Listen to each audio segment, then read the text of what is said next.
Back at it again. It's the State of Football brought to you by the NFL Draft Bible. It's your new home for morning football talk. We're always chopping it up here. Of course, your host, RIC, and the place to be, Rick Saratella.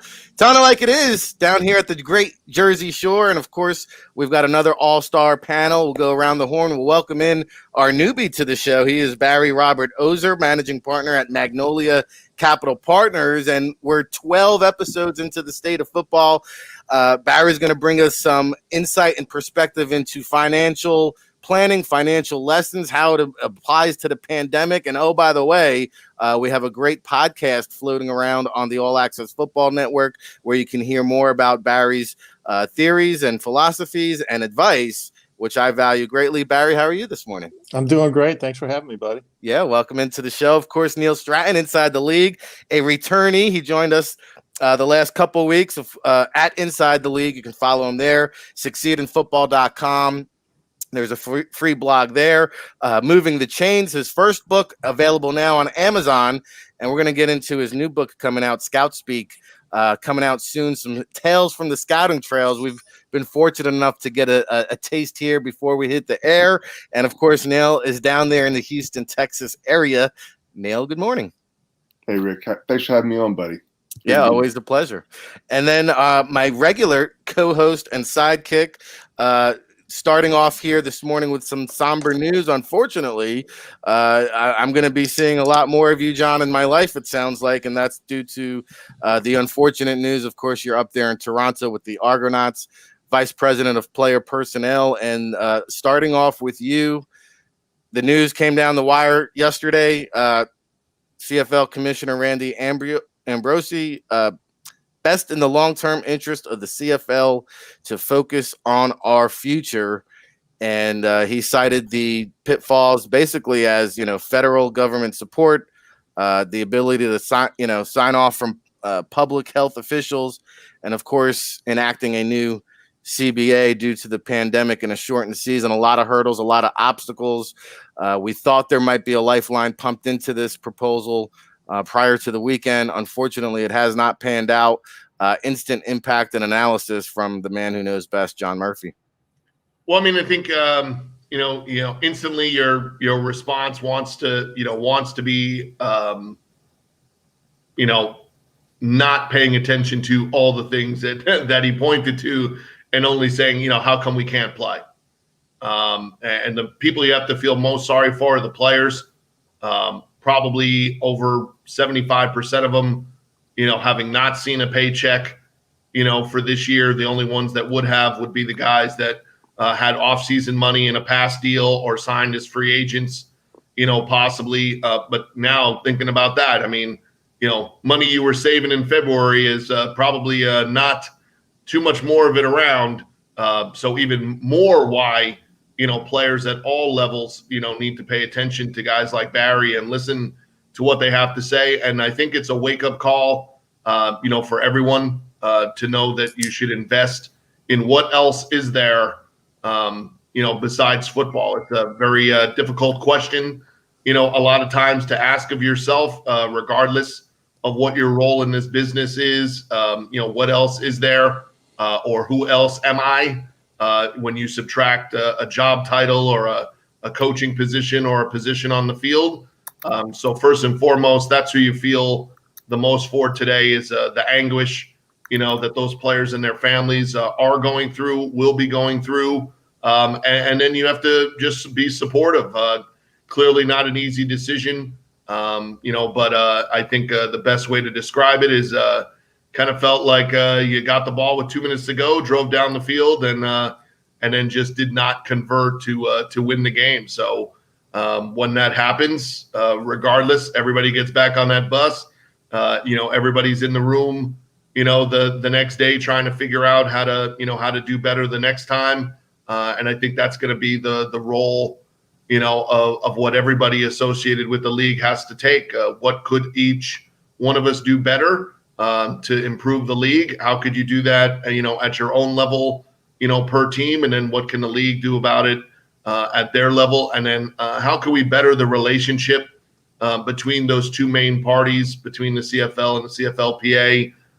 Because I think if if there's one part that you would point back and say, where could we have done better? A better relationship the entire time between those two sides, maybe would have given the government more time to look into this. But I don't think there's any need to point fingers or place blame anywhere when you're in the middle of a pandemic and you probably literally have thousands of companies, including the CFL, reaching out for help and reaching out for opportunity to get help. We all know that there's probably a lot of other avenues that need their attention before pro sports. So now it's just looking forward to the fall, getting some new answers about what the CBA and what a 2021 season will look like, and then be ready when the calendar turns to hit it full stride. Yeah, I mean, sombering news here in the football community, especially for the loss of jobs from staff, employees, down to the players.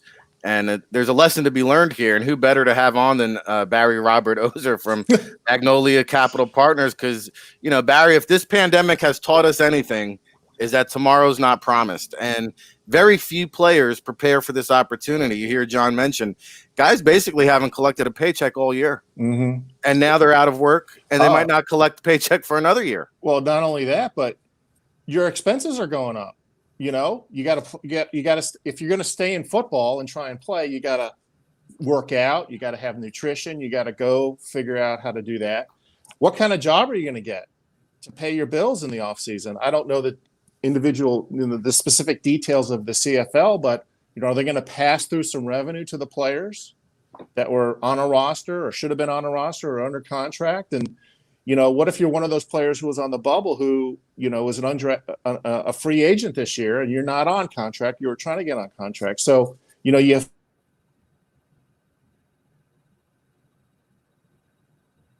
Did we lose Barry there? We lost Barry there momentarily. We'll hopefully get him back on here, Barry. So, Neil, let's go over to you while we get Barry back on the horn. But, the bottom line is what people don't realize, and we've seen this, in the XFL, especially, that you need a TV deal to survive. And the CFL has the TV deal to survive, but that basically makes ends meet. Mm-hmm. They're not going to profit, though, unless they have that gate revenue. Mm-hmm. Whereas the NFL owners can make money off of the TV deals, CFL needs that to survive. But the real money making is in that gate attendance. And with these maximum capacities limited, they looked at the dollars and cents and said, hey, you know what? We're not going to have that attendance. We're not going to have the merchandise sales, the ticket sales, the concession stand sales. And so I think for that reason, a big reason why they just couldn't make sense of the situation. I think that's a central difference, and I think the point you're trying to make between the NFL and the CFL. We take for granted that every game's going to be on TV, that we're going to be in a comfortable place where we can watch it, all those kind of things. The CFL is apparently a lot more about in-person attendance, and that's a very different business model from what we see in the NFL, really in any of the major sports down south here. So that's given those realities, I think this had to always be a really strong possibility because it's so hard to pack a stadium now, given all the rules and what have you. It is very unfortunate, and my heart goes out to John. My heart goes out to everyone who's in the industry. I've reached out and heard from several people saying, "Hey, is there anything that you can figure out that we can do?" We're trying to work with those people, most of them scouts that are trying to figure out what's next for them. I can only imagine what the players are feeling, who are making a lot more money and obviously have the same needs and what have you. So it's a difficult time. What I'll say right now at Inside the League, and John's been very entrepreneurial as well, we're trying to figure out ways. One of the benefits we have of being smaller is that we're a little more agile. Hopefully we can figure out how to involve as many people as we can as we kind of figure out the new landscape of football and how things work, and who knows when it's all going to be back to normal. So in the meantime, we're doing the best we can, and I know John is too. Let's try to figure it out and listen to guys like Barry and be smart about our money. Yeah, let's go back over to Barry because we lost him there talking about the financial impact. But I will say this here on the State of Football panel this morning. We have a bunch of problem solvers. This is a great panel to have on. And Barry, I want to go back over to you just talking about the impact of the cancel of the season, the players no longer being employed, a lot of the staff being furloughed, and it goes on and on and on. Well, I mean, at the end of the day, right, you never expected to not only lose out on revenue, but in many cases, your expenses are going to go up. If you're a player and you need, off-season training, a place to live temporarily while you're playing in the CFL, in this case, those sort of things could be devastating financially. Listen, we always try and tell our guys, look, save for the off-season, save for maybe a missed season because of an injury or something, but you never expect the whole season to be canceled. You never expect all the executives and scouts and vendors in the stadiums and all those people to be out of revenue for a year, income for a year. So it's just going to be tough.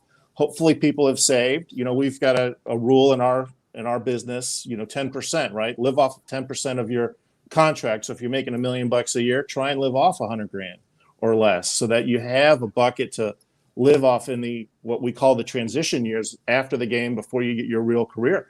But or your permanent career. But right now, if you don't have that money saved, what kind of job can you possibly get?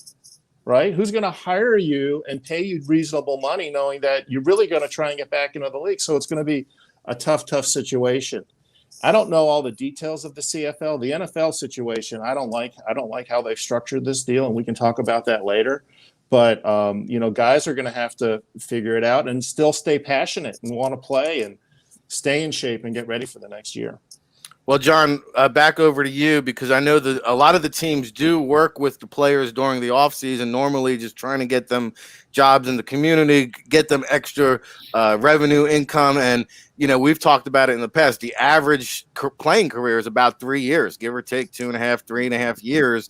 Now you're having a whole year taken away from your career. Are there any plans intact? What do you kind of foresee for the players now here in the offseason, a long offseason? So, I think, the other part, that Barry mentioned, this is not a season canceled or lost because of injury, or a conflict in terms of, what's just going on with your football team or your football job. It's also still impacting your everyday life, in Canada, much like it is in the States.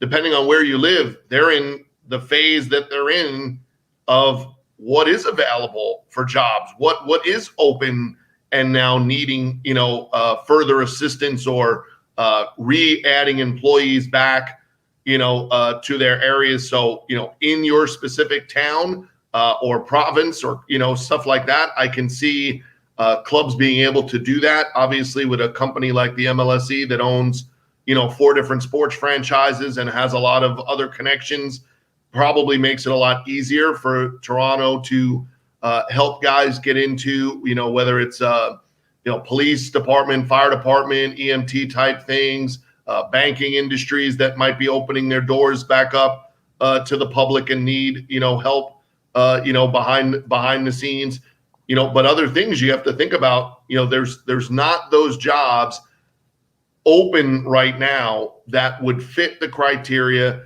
Players want to work a certain schedule in their offseason job to be able to continue working out, to continue doing other things that they have, continue, providing for their families, but they also need the schedule in order to match that. And you can see a lot of places aren't fully back engaged with having overnight jobs available or morning only or things like that. So it's going to have to be very person and city specific. And then I think for the guys that are in the U.S., unfortunately, some of them have been able to get access to, what would be considered unemployment benefits, based on their current situation. Will that fluctuate, and will they be given sort of the bump, for that to continue in a 6-month period of time? Because, suddenly what was only going to be a temporary, solution now needs to be a little bit of a longer, situation and solution. Now, the only benefit that the American players who are veterans of the CFL have is if you have played in the CFL and you have paid your taxes in Canada, you also then would qualify under this scenario to get the monthly stipend as if you were laid off work in Canada. So hopefully there'll be a few, side items that guys that are in it and feeling the worst of it can at least get a little bit of help from both sides until they figure their things out. I think the most important thing moving forward would be for us to continue to communicate, whether you jump online and do it or you find your local university. Finishing your education at some point is, of the most important. And then I think you have to start looking at the same things where you're seeing other sports and other people, become virtual, with we're doing it right here, on a regular basis. The club has done a ton of their meetings, virtually as well. Are there some jobs? Are there some things on the horizon that these young players and these young guys could look at to say, hey, what are the jobs or what are the areas, that due to the pandemic are having a rise of employment in those areas? And I should probably jump on something like that. The same way we're hopeful that with our coaches and our scouts, and the everyday people that are employed by the team, that there is enough work, in an off season to keep those guys employed and busy. But you're starting to have to look at the way that I coach, the way that you scout, the way that you do that business. If you remove, like we talked about last week, if you're removing the majority of the college football schedule, it's already been removed most likely till the spring here in Canada as well. That removes somebody's job or workload. What do you substitute that with? The same thing, without knowing currently what's the list of guys for free agency, what's the list of guys and roster size for next year. You're making the scouting jobs in the CFL temporarily have less value and weight because you don't have the information to give those guys to go out and do their job and work, right? So you're going to have to find new ways to evaluate the cuts that came when the XFL shut down, the group of guys that did not get drafted or signed as undrafted free agents in the NFL, and these recent cuts and the future cuts in the NFL. You're going to have to be doing that by just sitting in front of your computer and kind of old school, waiting for the transaction report and then hitting the film, immediately. And I think the people that can adjust to doing their job that way, to doing accurate reports that way, and driving information, back into the club, those will be the ones that can survive. And if you can't, it's going to be a very tough road, I think. It's going to be tough at all levels. I want to focus going back on the players, though, because there's a lot to digest there, and it's a hard time to work in football. We talked about the lack of opportunities. Well, now we've spoken about 1,000 fewer players in camp in the NFL training camp. Now you have 1,000 players or so in the CFL out of work. Barry, back over to you, Barry Robert Ozer at Magnolia Capital Partners. Again, a lot for the players to take in here. It's easier said than done, but many of these players have not prepped for this moment. So where do they begin? Where do they start? Where do they go from here? Well, there's two things, John. I want to pick up on a couple things, John, and got my mind thinking, there might be a benefit, right? Certain guys finishing your education, now all of a sudden you have time and you can do it remotely, right? So everybody's kind of evolved, and the whole business world has evolved to this remote learning, this remote working. So finish your education, right? The schools owe it to you. I don't know, the specifics of everybody's situation, but finish that. The second thing is a break in your career potentially can lead to a longer career. In other words, if you have more time to heal, because every NFL player is injured, and 8 months can be enough to recover from an injury, but if you've got another 12 months, think about what that could do as far as extending your health. So there might be a benefit to some guys. So back to the financial planning, back to the budgeting. Listen, if you hadn't saved some money and budgeted appropriately, now it's a little too late. But there are some things that you can do to help smooth the ride. One is this new gig economy. There's a way you can plug into that. I mean, if there's ways you can plug into temporary jobs, whether it's with a technology company or a delivery company or something like that, where you can work the hours you need to work and focus on just getting some cash flow coming in. And listen, some guys, are not going to be able to get that job, but they're going to have to figure it out because they've got a career. They've got a career and they've got a dream they still want to chase. And you know what? I think we'll be back next season, right? Unfortunately, I also think that the NFL is going to have a truncated season because unlike the NBA, you can't create this bubble, right? You can't create this bubble where everybody is confined. And so I have a feeling that the NFL is going to have some problems when they roll out this season, unfortunately. So I'm counseling all my guys, just, man, lower your burn rate, save as much money as you can, and, try and avoid this loan situation, Rick. I think we need to talk about that, this loan situation that the NFL is providing. But, this is not in your best interest, I don't think. I mean, if you need it, it's an emergency, you got to take it. But you have to have had a good plan in place. And, if you've got a couple seasons under your belt, you've got your life after the game budget in place, okay, you tap it a year early, okay. But, if you're a young player coming in and you haven't done that, or if you're a veteran and you've got a high burn rate, you're spending $40,000, $50,000 a month living your life, and, your guaranteed money might not become, your guaranteed money will come in, but your other money might not be coming in. You're going to have a problem. Well, we'll come back to the NFL loan situation there. So hold that thought, Barry. Over to Neil Stratton at Inside the League. Barry believes there's going to be a truncated season, Neil.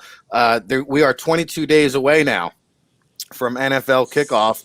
And, the good news on the horizon is NFL COVID positive tests down to just a dozen players as of yesterday. 12 players in the entire league. And so that number continues to decrease. Now, we know through September 5th, we'll have daily testing. After that, I don't know what the testing protocol becomes. Are you looking towards the NFL getting through the season? Are you more on the belief there will be a truncated season? Or yesterday's show, we talked about MLB.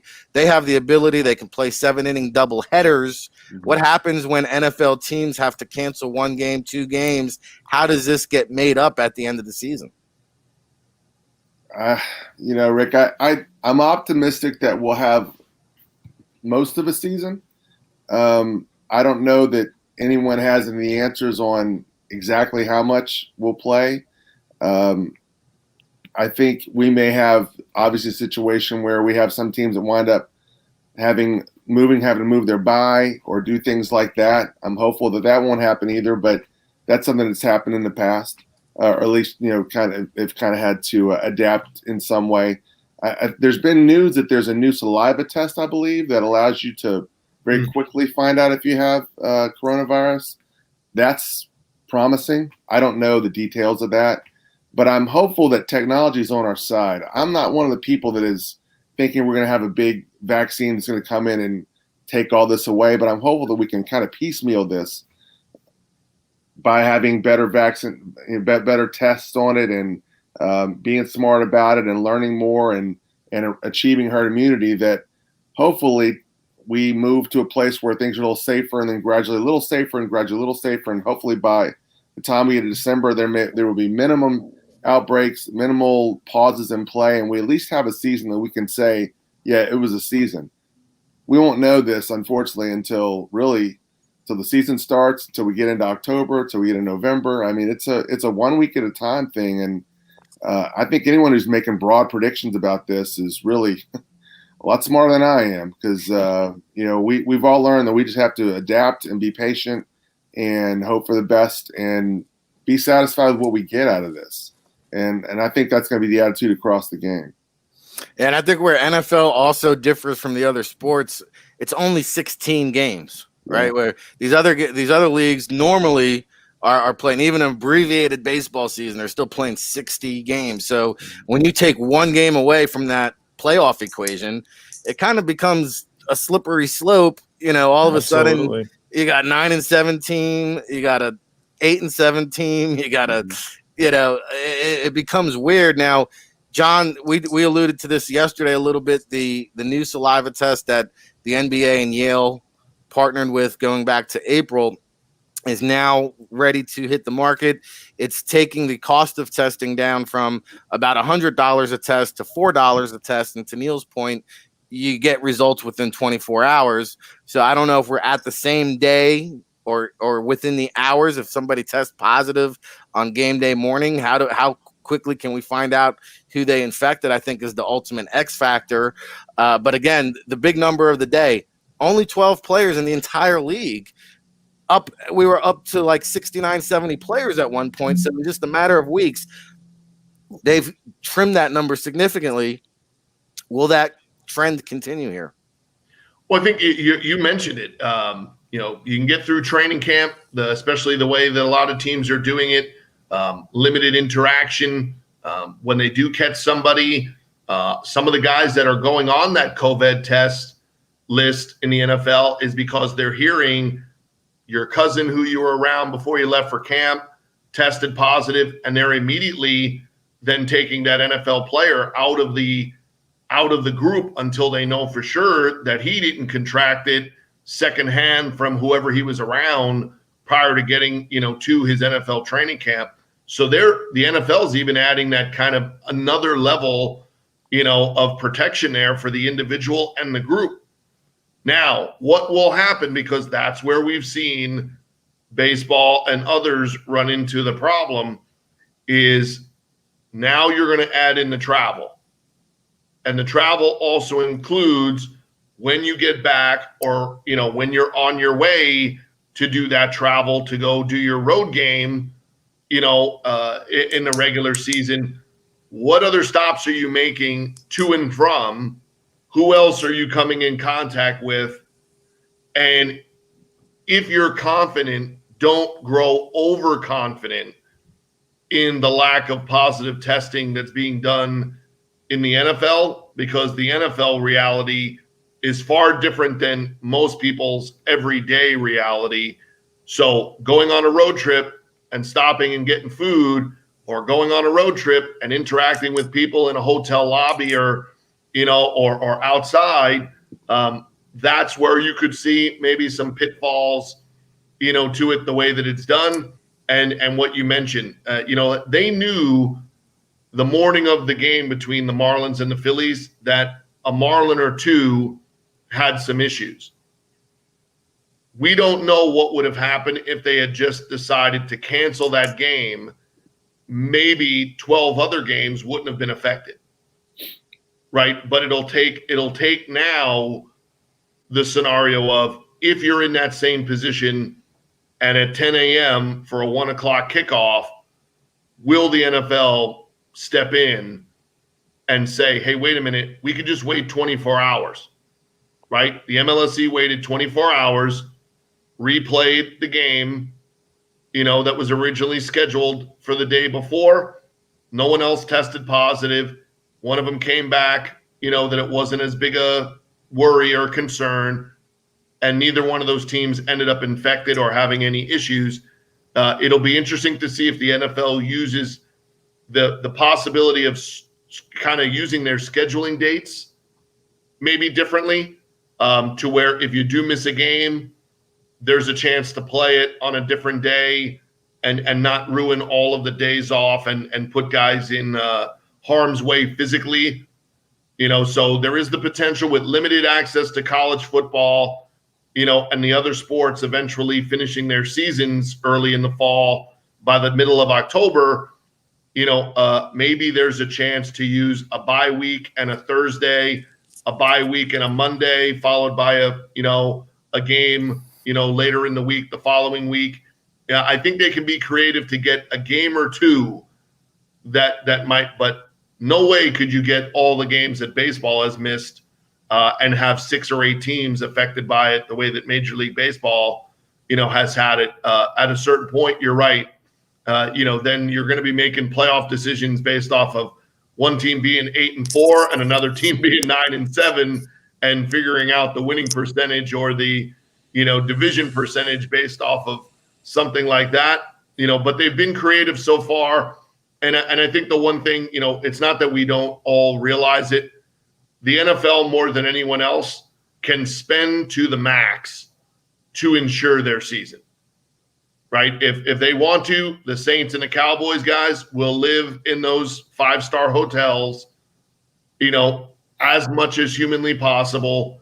And if you can clear, family members to get into the bubble in the NBA, this saliva test might allow you to do the same. And maybe being creative, you could have your families on 4 floors and then your team and your players all on other floors, and limited interaction, between them on the off days, and then use that saliva test as a way to buffer and not have these players have to choose between playing football and being around their families.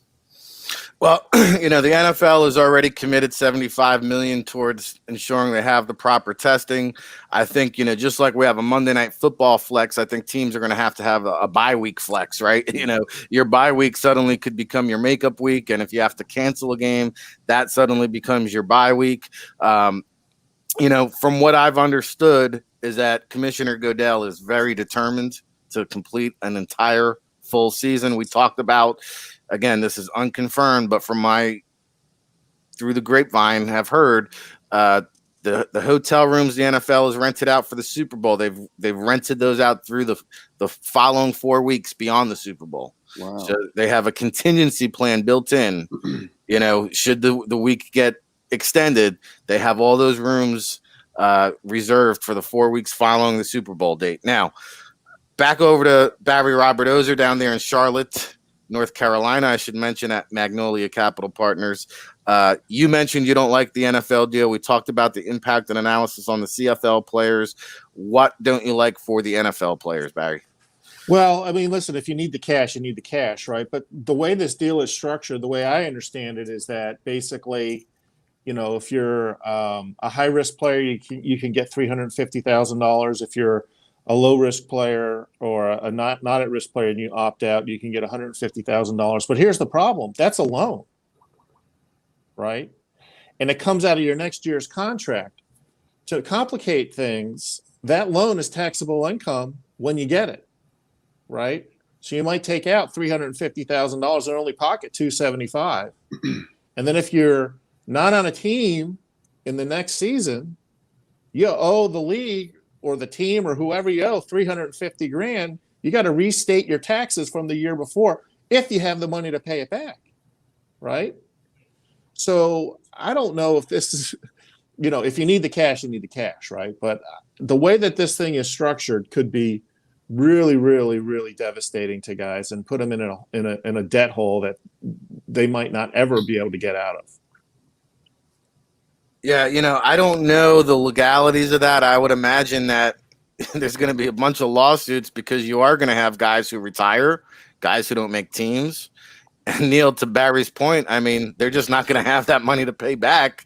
I don't know how that situation unfolds. I totally agree. A lot of these guys, if you notice, I mean, I think much has been made of the fact that several Patriots opted out and some of them were going to be starters and those kind of things. But a lot of these guys that are leaving were kind of on the fringe of the roster anyway. There's no guarantee they return.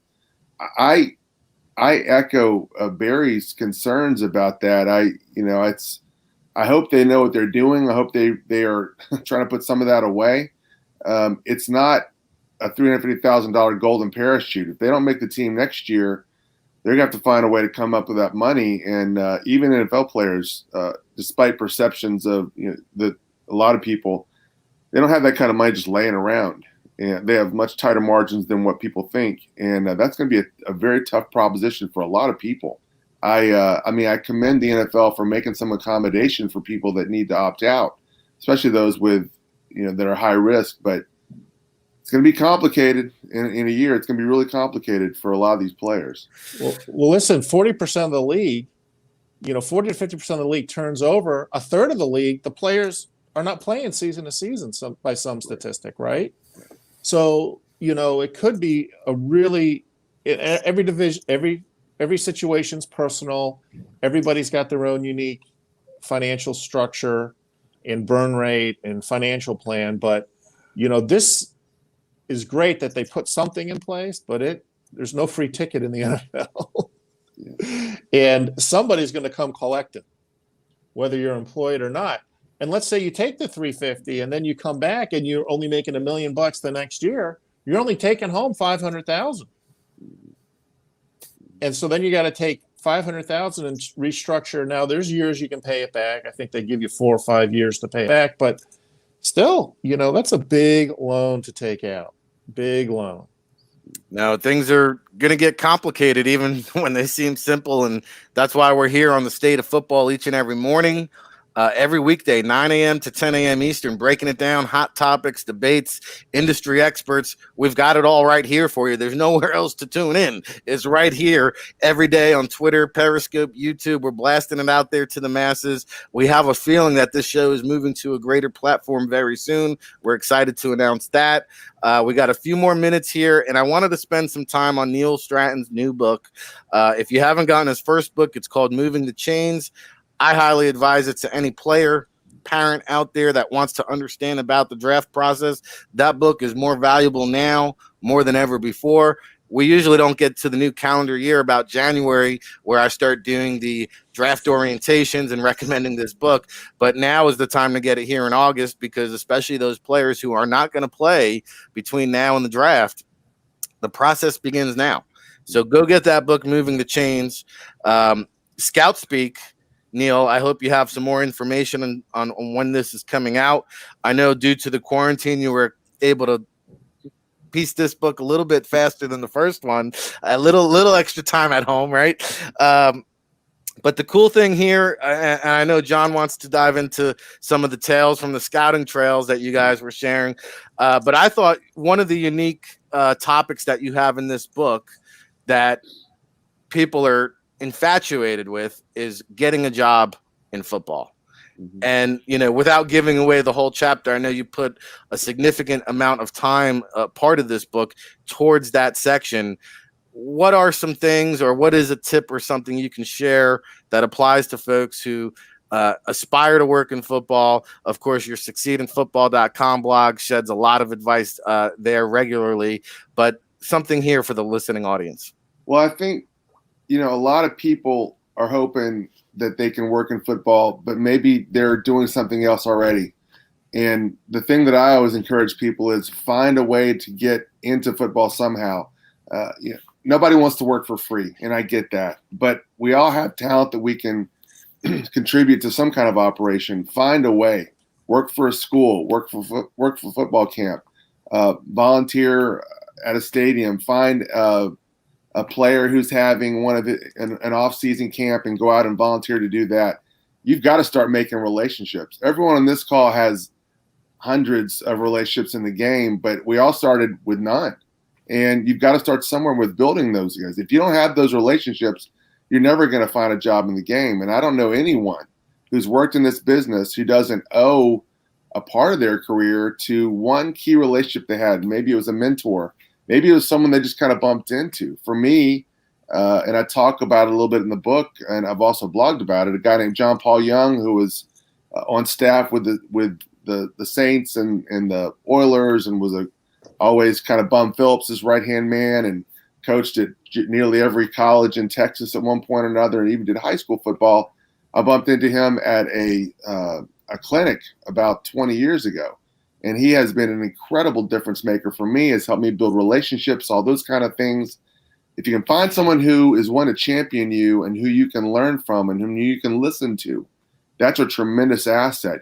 But you don't find that person unless you're going out and trying to find any kind of place where you can go that's kind of a football environment. You can go and meet people, soak it up, give your time, not expect immediate compensation from it, but have a chance to get your break. If you don't get that break, it's really hard to affect that transition into the game permanently.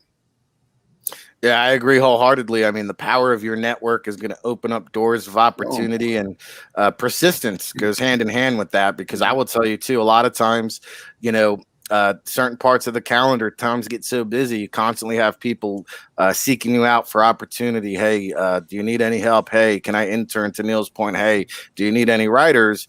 And sometimes I can't always respond to folks, but it's the people that consistently follow up. Like until you actually hear no, or until you hear a response, keep on following up.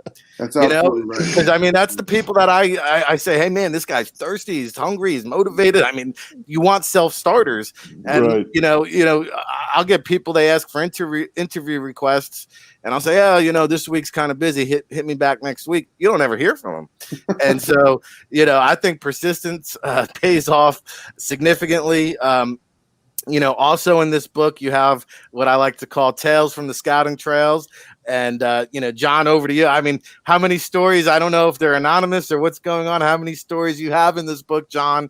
But I mean, as you and I have hit the road here throughout the years, it's always enjoyable to hear some of the stories that scouts encounter while they're on the road trips. Oh, no doubt. And to take off of what, Neil was saying. So I drove to the Blue-Gray All-Star game 3 years in a row just to go down for the week and try to do exactly what Neil was saying. And third year, I'm down there, and the morning they're doing the weigh-in, I walk in and try to find a seat that no one's going to really notice or pay attention, and he just passed actually a month or so ago, but Mr. Davis, Gary Davis, he came over to me and kind of was like, hey, what are you doing in here? And I was like, isn't a weigh-in about to start? He's like, yeah, but it's for NFL personnel only. You're gonna have to take it outside there, buddy. So I go outside. Now I'm kind of in the lobby of the hotel at that point, and here comes C.O. Bricado, who I had met at the last two of games like this, and told him what I was trying to do, and gave him a nice little resume and all that good stuff, and sees me in the hallway, and he looks and he's like, what are you doing out here? The weigh-in's inside.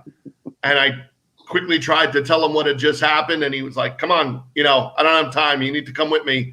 If you're going to talk to me, you got to talk and walk at the same time. So I go in, and I'm like, okay, I should go to my seat in the he's going, wait a minute. He's sitting all the way up front in the first row, front and center. And he's like, okay, sit down next to me. And I was like, okay. And I see the guy, and Gary, Gary was known for being a bit of a, hard liner, right? There's a 5-letter word that starts with P and ends with Rick, that he was known for in the business. Like, he was very specific of how he wanted to run his stuff.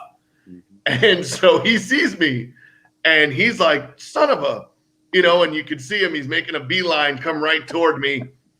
And he's like, hey, buddy, I thought I told you, you got to be outside, don't make me say it to you twice and whatever. And CO looks up, it says, you kicked my nephew out of here. Why'd you kick my nephew out of here? And stuff. And suddenly he's like, oh, hey, man, sorry, I didn't know, and okay, so no problem, CO. And he goes back, to the, to where he was going to announce the players. And I look at CO, and he looks at me, and he was like, well, it's the fit, that's all I could come up with, and then he looked at me, and he was like, well, you ain't going to sit there for free.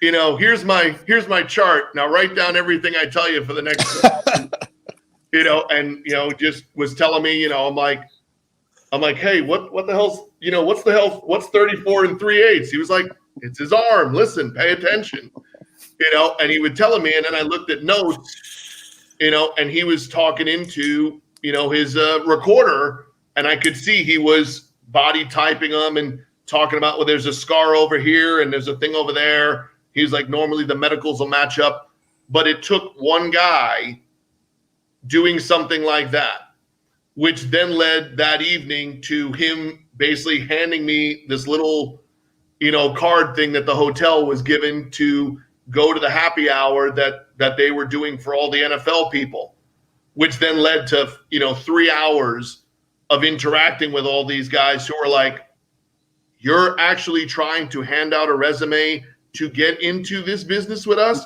And they were making fun of it, right? Because they were like, do you have any idea what you're asking to get into?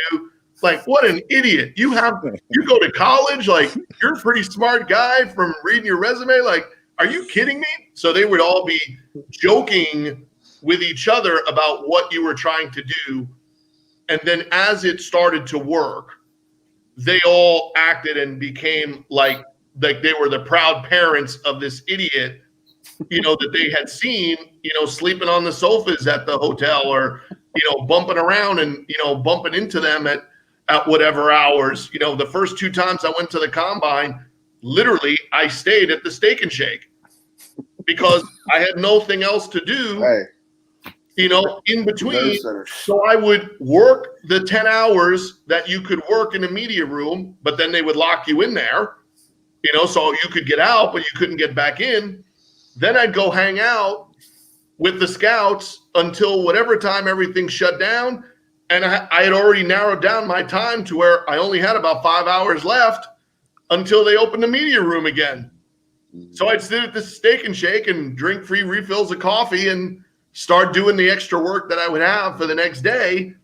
And people thought that I was walking around with the backpack all the time because I loved my job so much. You're living around with the backpack all the time because I had nowhere else to put it. So, I think that's some of the things that you learn, along the course of the trails is, you can meet somebody at a 40-yard line. You can meet somebody at a coaching convention or at a different thing. And those stories normally have long-lasting effects on you because I know from having been around, both of you guys at events, when somebody comes up to you and tries to have a conversation, when you know that they are pretty much in the same spot that you once were, I've seen all of us be way more apt to stop, to not just continue walking, to not just do the business card thing that was, done to me 100 times. The problem was they didn't realize I was going to chase them down off that business card and act like they had made me a promise to interact with me. And the funniest too, to end with it, are, 2 of the best relationships I've ever had in all this. I literally met Justin Van Fulpen at the airport at the combine. Both of us were meeting the same person. We didn't know we were meeting the same person. So we're both waiting for the same guy to get off of his plane, and we're sitting right across the table from each other and just started talking. And Rick and I met literally on the floor of the draft as both of us were taking our own version of the stuff for the draft and putting it on all the team tables the morning of. And we both snuck in about 7 or 8 a.m. in the morning prior to the draft to be able to go do that, and literally just, boom, ran into each other, and hung out the rest of the day, and then, went out in the city, that night. And, here we are 20 whatever years later. And if you like stories like what John just told, you'll love our book, because I'm fascinated by origin stories. And I talked to dozens. We've got more than 30 scouts quoted in the book, present or former. And I get a lot of those origin stories. And it's really interesting to hear about things, because a lot of people will say, man, I want to work in the NFL, but I don't know anybody or whatever. Well, almost everyone's got a story about not knowing anybody. And they just, one way or another, things kind of worked out for them. They put one foot in front of the other. They were patient. They were persistent. They made it. I also want to add, if you or anyone in this business, you almost have a story about getting kicked out of a weigh-in by Gary Smith. I have one as well. I don't have how much time you have, Rick, but I had worked for Gary at the Hula Bowl the year before. I was executive director of the Hula Bowl. I'm helping Gary find the scales and do all this stuff. So the next day we're at the Senior Bowl, and he makes his announcement like he does before the weigh-ins every time. If anyone in here is not NFL personnel, you need to get out of here. Well, whenever that happens, hundreds of agents and quasi-writers and website guys stare at their notebooks because no one wants, and Gary's looking, and he sees me in the back of the room. He says, "Hey, you," and he walks all the way across. I mean, they used to hold it in a ballroom of the Adams Mark. He walks all the way across to come and tap on my shoulder, which I'm not looking up either, and say, "Hey, you need to get out of here." I'm like, "Gary, last year I helped you do your weigh-ins at the Hula Bowl." He's like, "I'm sorry, you got to get out." So he made an example of me. So John, you're in good company there, buddy. Oh, no doubt. Well, Neil, give us the information. When is the book coming out? Where can they get it? Where can they find it? I'm hoping that it'll be out next week on Amazon. We'll have a link. It'll be out when it's up and rolling and everything. It'll be all over my social Twitter at Inside the League. I'll come to you, Rick. You're obviously awesome about spreading the word about that. I'm sure you'll retweet it. We'll do blogs. We'll do all kind of things. Everyone will know about it, and we're really excited about it. It's got hundreds of great stories, hundreds of great quotes. If you want to be a scout, there'll be insights there. If you're already one, if you work in the business, if you don't know anything about it at all, it kind of takes you from zero all the way up. I had a lot of fun writing it, and I think the people will have a lot of fun reading it too. I'm looking forward to it. 30 different scout quotes and stories to tell. I'm not just saying this because he's a good friend of mine. I literally read the first book in one sitting from cover to cover. I'm sure I'll do the same with Scout Speak, Moving the Chains. Neil Stratton down there in Houston, Texas. Of course, InsideTheLeague.com, SucceedInFootball.com. He's part of the whole Can't Stop, Won't Stop movement, as is Barry Robert Ozer. And I guess while we're plugging books on Amazon, Barry, you're an accomplished author as well. If you're looking for a different kind of playbook, the New Dad's Playbook, Barry does have the Dude's Guide to Babies, and also an author there in addition to Magnolia Capital Partners down there in Charlotte, North Carolina, who we value tremendously and appreciate the time hopping on and shedding some advice. We definitely want to get you back on here at some point to dig deeper into some of these hot topics. Love to do it, brother. Thanks for having me. And if you want to hit the people out there, the players, the agents, anybody else, I mean, you've been working with NFL coaches and players for over 10, 15 years now. Yeah, I stumbled into the business. I just got lucky, and I'll tell you the story another time. But yeah, we've been working with players, coaches, and executives now. This will be my 12th season, and it's just been a wonderful run. And there's just a great community, great group of people, and you never know when you're going to find a great mentor. And Rick, I want to thank you. The last 2 seasons have been great. My career's taken off, and I appreciate everything you've done for me. So thanks, brother. Well, hey, we appreciate you, and I'm going to hold you to that to get you back on here and tell that story. All right. So MagnoliaCapitalPartners.com, of course. John Murphy in Toronto there with the Argonauts. John, any parting shots? We'll be back here all week long tomorrow at 9 a.m. Eastern. And again, I guess we're going to be doing a lot more calling and seeing each other this season. Yeah, we'll see. We'll see at some point if I don't get myself unquarantined and able to move around. So, that, like I said, you have to be adaptable to what your job, situation presents. And, if they are going to play an SEC season, I guess I'll have something to go do for a little while. So, that'll certainly be interesting. And at least I know one little football team I can go be a part of and lead to a championship, even though it'll be a flag football championship. My daughter plays in the Drew Brees Flag Football League down in New Orleans, so at least their starting center has a good job. Their dad will be there this year instead of up here. At least I'll be on those sidelines. Good luck. I want to see your scouting report. Yeah, right. Well, hey, we'll take any football we can get, right? And that's why we're here each and every morning. The State of Football will be back tomorrow with part 13. Of course, follow John Murphy at DraftJM13. You can follow us at NFL Draft Bible. We're streaming live each and every day. Make sure you go and get the 2021 NFL Draft Bible. The virtual edition is online now and available for that. Of course, we got the scouting seminars, Baldy's breakdowns, and the Friday night scout school featuring former NFL scout David Turner. So we can't stop. We won't stop. In fact, we'll be back tomorrow, 9 a.m. Make sure you tune in. Till the next time, everybody. Rick Saratella signing off.